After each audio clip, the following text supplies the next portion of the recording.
20 NRGL 2 ಶಿವಯೋಗ ಮಂದಿರ ಶಾಖಾ ಮಠದ ಕಾರ್ಯ ಶ್ಲಾಘನೀಯ. GS ಪಾಟೀಲ್. ನೆರೆಗಲ್ ಮಠ ಮಾನ್ಯಗಳಿಗೆ ಒಬ್ಬ ಕ್ರಿಯಾಶೀಲ ಮಠಾಧಿಪತಿ ಇದ್ದರೆ ಏನೆಲ್ಲ ಸಾಧಿಸಬಹುದು ಎಂಬುದಕ್ಕೆ ನಿಡುಗುಂದಿ ಕೊಪ್ಪದ ಶಾಖಾ ಶಿವಯೋಗಿ ಮಂದಿರದ ಅಭಿನವ ಚನ್ನಬಸವ ಸ್ವಾಮೀಜಿಗಳೇ ಪ್ರತ್ಯಕ್ಷ ಉದಾಹರಣೆಯಾಗಿದ್ದಾರೆ. ಅವರ ಸಂಕಲ್ಪದಿಂದಲೇ ಇಂದು ನಿಡುಗುಂದಿ ಕೊಪ್ಪದ ಶ್ರೀಮಠದಲ್ಲಿ ಗಜೇಂದ್ರಗಡ ತಾಲೂಕಿನ ಪ್ರಪ್ರಥಮ ಕನ್ನಡ ಸಾಹಿತ್ಯ ಸಮ್ಮೇಳನ ನಡೆಯುತ್ತಿದೆ ಎಂದು ಶಾಸಕ GS ಪಾಟೀಲ್ ಹೇಳಿದರು.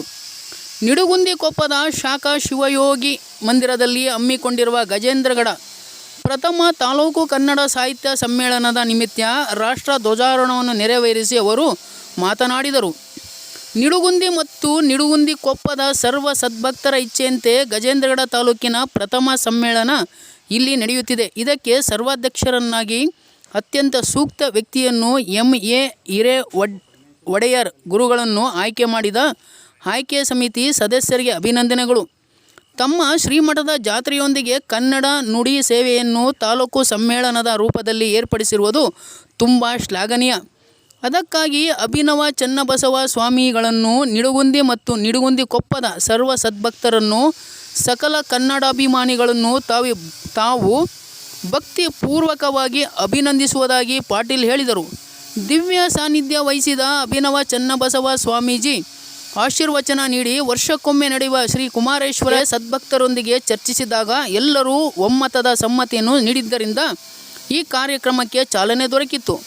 ಇಂದು ನೆರೆಗಲ್ಲದ ಎಲ್ಲ ನಿವೃತ್ತ ಸೈನಿಕರು ಬಂದು ಈ ಧ್ವಜಾರೋಹಣವನ್ನು ಅವಿಸ್ಮರಣೀಯ ಮಾಡಿದ್ದಕ್ಕಾಗಿ ಎಲ್ಲರನ್ನೂ ತಾವು ಹೃದಯ ತುಂಬಿ ಆಶೀರ್ವದಿಸುವುದಾಗಿ ಶ್ರೀಗಳು ತಿಳಿಸಿದರು.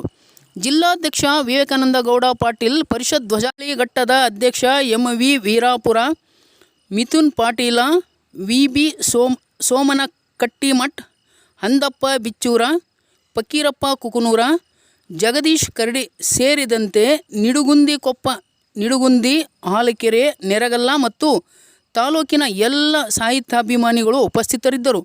ನ್ಯೂಸ್ ಬ್ಯೂರೋ ಮಹೇಶ್ ಮೇಟಿ.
ಅಧ್ಯಕ್ಷರೇ